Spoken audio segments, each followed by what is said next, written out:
அன்பான இறை மக்களே, உங்கள் அனைவரையும் நம் ஆண்டவராகிய இயேசு கிறிஸ்துவின் நாமத்தினால் வாழ்த்துகிறேன். ஆண்டவர் தோற்றுவித்த வெற்றியின் நாள் இதுவே.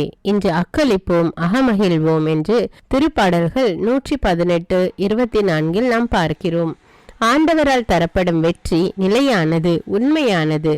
இதை அடைய வேண்டுமென்றால் நம்முடைய முயற்சியும் செயலும் வெளிப்பட வேண்டும். நாம் முயற்சி செய்ய வேண்டும். அப்பொழுது ஆண்டவர் நமக்கு வெற்றி கொடுப்பார். நம்முடைய செயல்களில் நமக்கு வெற்றி கொடுப்பார். நம்முடைய வாழ்க்கையிலே வெற்றியை கொடுப்பார்.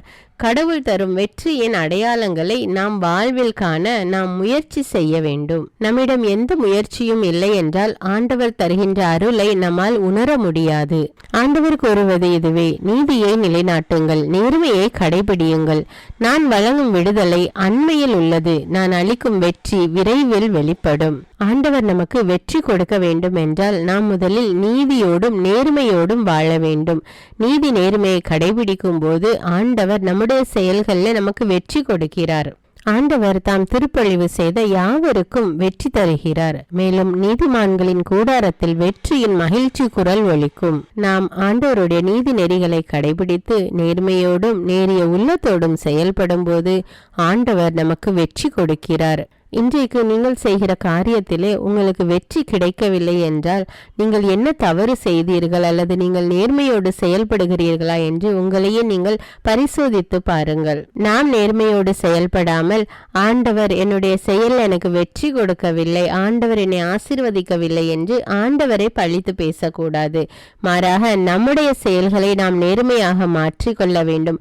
அப்பொழுது ஆண்டவர் நம்மை அபரிமிதமாக ஆசீர்வதித்து வெற்றியை கொடுப்பார். நீங்கள் தொடர்ந்து செய்கிற காரியங்கள்ல தோல்வியை தான் சந்திக்கிறீர்கள் என்றால் நீங்கள் ஏதோ தவறு செய்கிறீர்கள் என்று உணர்ந்து கொள்ளுங்கள். உங்களுடைய தவறை திருத்திக் கொள்ளுங்கள். அப்பொழுது ஆண்டவர் உங்களை நிறைவாக ஆசீர்வதிப்பார். மேலும் ஏதாவது ஒரு சிறிய காரியமாக இருந்தாலும் நீங்கள் செய்த காரியத்திலே ஆண்டவர் உங்களுக்கு வெற்றியை கொடுத்திருந்தால் ஆண்டவருக்கு நன்றி அல்லது தேங்க்யூ ஜீசஸ் என்று கமெண்ட் செய்யுங்கள். அன்பின் பரலோக பிதாவே, இதோ இந்த அதிகாலை வேளையிலே உம்மை நோக்கி மன்றாடுகிறோம் அப்பா. உம்மை போற்றுகிறோம், உம்மை புகழ்கிறோம், உம்மை ஆராதிக்கிறோம், உமக்கு நன்றி கூறுகிறோம் அப்பா. விண்ணையும் மண்ணையும் படைத்த வல்லமையுள்ள தேவனே, மேகங்கள் மேல் வீற்றிருப்பவரே, உம்மை ஆராதிக்கிறேன், உமக்கு நன்றி கூறுகிறேன் ராஜா. ஆண்டவர் கொடுத்த வெற்றியின் நாள் இது. இன்று அகமகிழ்வோம் அக்களிப்போம் என்ற இறை வார்த்தையின்படி ஆண்டவரை இந்த நாளிலே நாங்கள் செய்கிற காரியத்திலே எங்களுக்கு வெற்றியை கொடும் அப்பா. நாங்கள் கையிட்டு செய்கிற எல்லா முயற்சிகளிலும் எல்லா செயல்களிலும் எங்களோடு துணையாக இருந்து எங்களுக்கு வெற்றியை கட்டளையிடும் ராஜா. உம்முடைய அருளினால எங்கள் ஒவ்வொருவரையும் நிரப்பும் அப்பா, நிரப்பும் தேவனே, வெற்றி வேந்தனே, விண்ணக தந்தையே, இறைவா, மரணத்தை வென்று உயிர்த்த இயேசு கிறிஸ்துவே, உம்மை போற்றுகிறேன். எங்களுக்கும் வெற்றியை கட்டளையிடும் ராஜா. எங்களை வெற்றி பாதையில் வழி நடத்தும் அப்பா. ஆண்டவரே, நீதிமான்களின் கூடாரத்தில் வெற்றியின் மகிழ்ச்சி குரல் ஒலிக்கின்றது. ஆண்டவரின் வழக்கை வலிமையாய் செயலாற்றியுள்ளது என்ற இறை வார்த்தையின்படி ஆண்டவரே, நாங்கள் செய்கிற செயல்களில் வெற்றியை காண எங்களுக்கு கட்டளையிடும் ராஜா. அன்பின் தேவனே, படிக்கிற பிள்ளைகள் தங்களுடைய படிப்பிலே வெற்றி கிடைக்கட்டும் அப்பா. படிக்கிற பிள்ளைகளுக்கு தேவையான ஞானத்தை கொடும் அப்பா. உனக்கு என்ன வேண்டும் என்று சாலமோனிடம் நீர் கேட்டபோது சாலமோன் ஞானத்தை கேட்டார் ஏசப்பா. அதே போல இந்த படிக்கிற குழந்தைகளுக்கு ஞானத்தை கொடும் ராஜா. வருகிற தேர்வில் அவர்கள் நன்றாக எழுதி நல்ல மதிப்பெண்கள் வாங்க வெற்றி பெற அவர்கள் கிருபை செய்யும் ராஜா. அன்பின் தேவனே, வேலைக்காக இன்டர்வியூக்கு போகிற பிள்ளைகளுக்காக ஜெபிக்கிறேன் அப்பா. அவர்கள் போகிற இடத்திலே அவர்களுக்கு வேண்டிய வேலையை கொடுத்து ஆசீர்வதியும் அப்பா. அந்த இன்டர்வியூல அவர்கள் வெற்றி பெற வேண்டும் அப்பா, அவர்கள் தேர்ச்சி பெற வேண்டும் அப்பா. அதற்கு உதவி செய்யும் ராஜா. இரக்கத்தின் தேவனே, எங்கள் குடும்பத்தில் ஒவ்வொருவரையும் ஒப்பு கொடுக்கிறேன் அப்பா. ஒவ்வொருவர் மீது இரக்கமாயிரும் அப்பா. பெற்றோர்கள், குழந்தைகள், வாழ்க்கை துணை, உற்றார் உறவினர்கள், நண்பர்களுக்காக ஜெபிக்கிறேன் அப்பா. ஒவ்வொருவரோடும் துணையாய் இருந்து அவர்கள் செய்கிற செயல்களில் வெற்றியை கட்டளையிடும் அப்பா. பிரயாணங்களை ஆசீர்வதியும் அப்பா. பாதுகாத்து கொள்ளும் தேவனே. நோயினால் அவதிப்படுகிற மக்கள் மீது இரக்கம் கொண்டு அவர்களுக்கு சுகத்தை கட்டளையிடும் அப்பா. இன்றைய நாளில் ஆப்ரேஷன் செய்ய இருக்கிற பிள்ளைகளுக்காக ஜெபிக்கிறேன் அப்பா. அவர்களுக்கு தேவையான உடல் உள்ள பலத்தை கொடுத்து ஆசீர்வதியும் அப்பா. தன்னம்பிக்கை கொடுத்து ஆசீர்வதியும் ராஜா. அவர்கள் பூரண சுகபலத்தோடு வெளிவர கிருபை செய்யும் ராஜா. மேலும் தேவனை மருத்துவர்களை ஒப்பு கொடுக்கிறேன் அப்பா. அவர்கள் செய்கிற செயல்கள் அவர்களோடு இருந்து அவர்களை வழி நடத்தும் அப்பா. அவர்கள் செய்கிற செயல் அவர்களுக்கு வெற்றியை கட்டளையிடும் ராஜா. ஆசீர்வதியும் தேவனே. அன்பின் தேவனே, ஒவ்வொருவரையும் உம்முடைய அன்பினால் அரவணைப்பால பாதுகாத்து கொள்ளும் ராஜா இயேசுவின் நாமத்தில் ஜெபிக்கிறேன், ஆமேன். அன்பான இறைமக்களே, உங்களுடைய ஏதாவது கருத்துக்களுக்காக ஜெபிக்க வேண்டும் என்றால் அதை எனக்கு கமெண்ட்ஸில் தெரியப்படுத்துங்கள். முதல் வாசகம் எபிரேயருக்கு எழுதப்பட்ட திருமுகத்திலிருந்து வாசகம். அதிகாரம் 12, இறை வார்த்தைகள் 18 முதல் 19, 21 முதல் 24. சகோதர சகோதரிகளே, நீங்கள் வந்து சேர்ந்திருப்பது தொட்டு உணரக்கூடிய தீப்பற்றி எரிகின்ற இருள் சூழ்ந்த மந்தாரமான சூழல் காற்று வீசுகின்ற சீனாய் மலை அல்ல.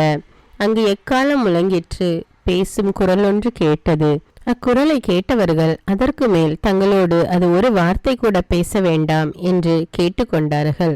நான் அஞ்சி நடுங்குகிறேன் என்று மோசேயே சொல்லும் அளவுக்கு அக்காட்சி அச்சம் விளைவித்தது. ஆனால் நீங்கள் வந்து சேர்ந்திருக்கும் சியோன் மலை வாழும் கடவுளின் நகர், விண்ணக எருசலேம். அதனை பல்லாயிரக்கணக்கான வானதூதர் சூழ்ந்துள்ளனர். விண்ணகத்தில் பெயர் எழுதப்பட்டுள்ள தலைப்பேரானவர்களின் திருச்சபை விழா கூட்டம் என அங்கே கூடியுள்ளது. நிறைவு பெற்ற நேர்மையாளர்களோடு சேர்ந்து அனைவருக்கும் நடுவரான கடவுள் முன்னிலையிலும் புதியதோர் உடன்படிக்கையின் இணைப்பாளராகிய இயேசுவின் முன்னிலையிலும் நிற்கிறீர்கள். ஆபேலின் இரத்தத்தை போலன்றி சிறந்த முறையில் குரல் எழுப்பும் இயேசுவின் இரத்தத்தினால் தெளிக்கப்பட்டிருக்கிறீர்கள். இது ஆண்டவரின் அருள்வாக்கு. இறைவனுக்கு நன்றி. நற்செய்தி வாசகம். புனித மார்க்கு எழுதிய தூய நற்செய்தியிலிருந்து வாசகம். அதிகாரம் 6, இறை வார்த்தைகள் 7 முதல் 13.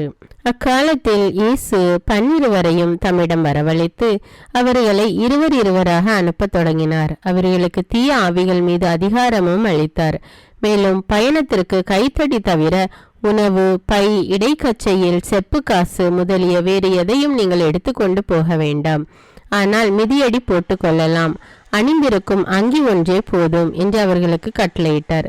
மேலும் அவர், நீங்கள் எங்கேயாவது ஒரு வீட்டுக்குள் சென்றால் அங்கிருந்து புறப்படும் வரை அவ்வீட்டிலேயே தங்கியிருங்கள். உங்களை எந்த ஊராவது ஏற்றுக்கொள்ளாமலோ உங்களுக்கு செவிசாய்க்காமலோ போனால் அங்கிருந்து வெளியேறும் பொழுது உங்கள் கால்களில் படிந்துள்ள தூசியை உதறிவிடுங்கள்.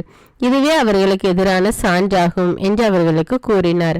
அப்படியே அவர்கள் புறப்பட்டு சென்று மக்கள் மனமாற வேண்டும் என்று பறைசாற்றினார்கள். பல பேய்களை ஓட்டினார்கள். உடல் நலமற்றோர் பலரை எண்ணெய் பூசி குணப்படுத்தினார்கள். இது கிறிஸ்துவின் நற்செய்தி. கிறிஸ்துவே உமக்கு புகழ்.